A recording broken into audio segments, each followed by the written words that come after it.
Let's head back to the Hood Summit now in Miami. I'm pleased to say we're joined now by Fred Tomczyk. He is the CEO of Cboe Global Markets. And we were just talking about this, of course, with Vlad Tenev, that the exchange will soon launch Cboe's flagship index options on Robinhood's platform. We're talking about the S&P 500 VIX, for example. We talked a bit with Vlad about what it means for Robinhood, but tell us what it means for Cboe and the type of investor that you're trying to court here.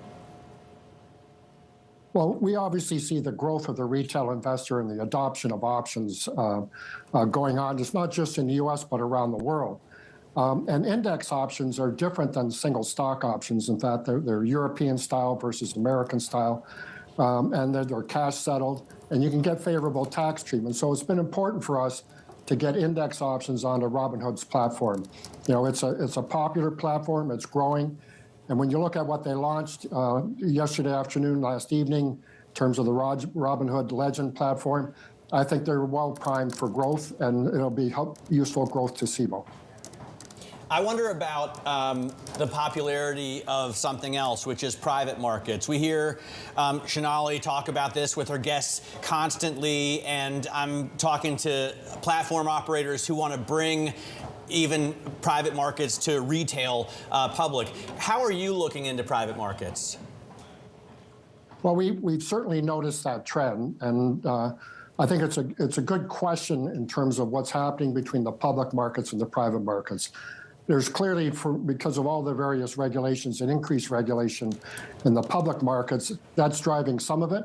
But it's also people have seen the returns that private markets have returned to their investors over the years. So it's growing. We're trying to look at it in a way that, you know, as an exchange holding company, how do we play in that? And that's likely in sort of the market infrastructure side, but it's not going to have the kind of trading volume you see in the private markets. You know, it's interesting. Or the public markets. One thing that has seen interesting volumes this year is, of course, the VIX. And it's interesting. I'm wondering how you are trying to take advantage here of public market volatility. I know you've recently come out with new products around VIX futures as well. What does this all bring you at the end of the day? And how far can the derivative products go?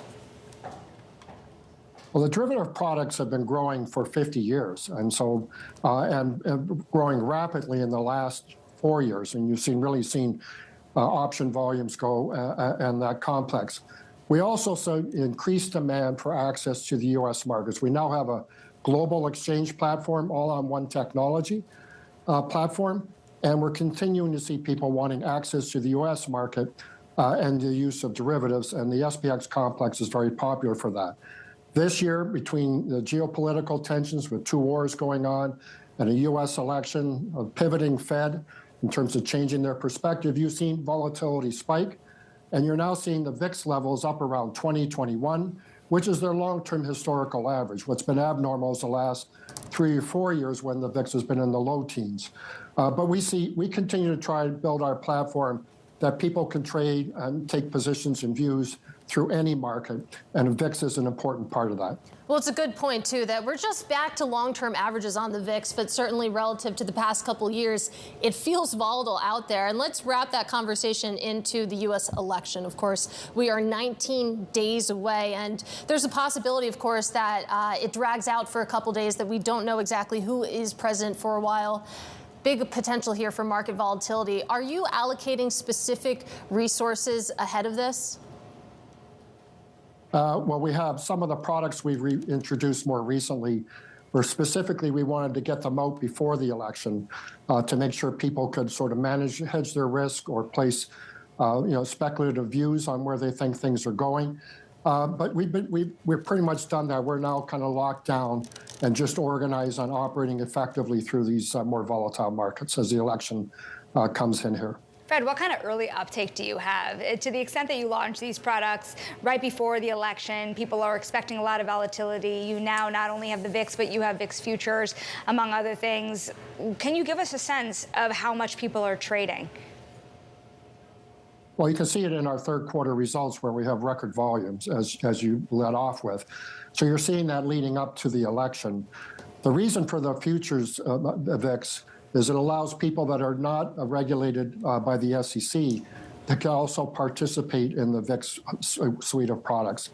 And so I think, that's all just, leading us up into this. I do expect it to be volatile. Historically, elections have always been volatile. And we have one of those races where it's not a foregone conclusion, it's a virtual tie. So it could swing either way. So people that want to hedge risk or take advantage of it and take a view, there's more likelihood because the event is nobody knows exactly how it's going to turn out. So it's uncertain as to who the successor to President Biden will be. I wonder who your successor will be and how that plan has come along. You were named CEO last year as an immediate replacement to your predecessor. How much longer do you plan on steering the ship at Cboe, and do you have your eye on a potential replacement?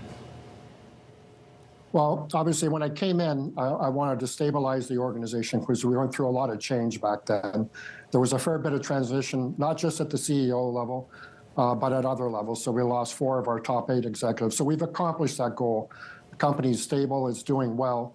We also did a review of our strategy and what we're trying to do. I think we have alignment between the board and management on that now. We're executing on that. We've started to lay some of that out into the market, and we'll continue to do so going forward. With respect to succession, I'm not in a rush, but obviously at my age in my life, this is not a long-term thing for me. So we'll do this. I always want to make sure it's done in the proper way and in an orderly way over time. But I don't have anybody in mind right now. We're basically working through that at the board level right now. All right, appreciate the context there, Fred. And it's been just over a year, of course, since you took over the top job. And we've seen Cboe not be particularly acquisitive in that time. And I think that's interesting because you take a look at your resume, of course. Previously, you were the CEO of TD Ameritrade, where you oversaw this Think and Swim acquisition. And it's only been a year, of course, that you've been in the CEO role. But do you have plans to do any deals here or any appetite? Well, we do have appetite. What we've done is we did a lot of transactions over the previous 3 years before I started. And it wasn't clear. I think the street's message to us was it wasn't clear what they were doing for Cboe, and what was and it wasn't making a difference. And so, we allocated a fair bit of capital to that. So we pulled that in. On top of that, the organization was spending a lot of its time on migrations and integrations, particularly in the technology space. And I wanted that to slow down so that we could basically get back focused on organic growth. In my view, M&A can't be your strategy. It can supplement a strategy, but it can't be the strategy. You have to have a solid organic growth strategy. And that's what we've been focused on the last year. With respect to looking forward, our balance sheet's in good shape. Our leverage ratios are low. Our stock's in a good position. So we're in a good position to make M&A happen. But we just haven't found the right target at the right price where it makes strategic and financial sense for us just yet. Fred, give me the ingredients here. To the extent that you do have appetite for M&A, what are the types of deals that you would be doing to expand the platform? There's something we think about that. I always think in terms of the long-term secular growth trends of impacting our business. So I think it's important when you do M&A in an exchange, particularly someone like Cboe, is that you understand what those long-term secular trends are and that you do your acquisitions into that to sort of leverage up your platform and maybe diversify it a bit, but also stay true to your core strengths. So it has to make strategic and financial sense. It has to line up with the secular trends in the market, and it has to move the needle for Cboe. If we're going to do an acquisition, we want it to make a difference. We just don't want to do an acquisition that doesn't make a difference.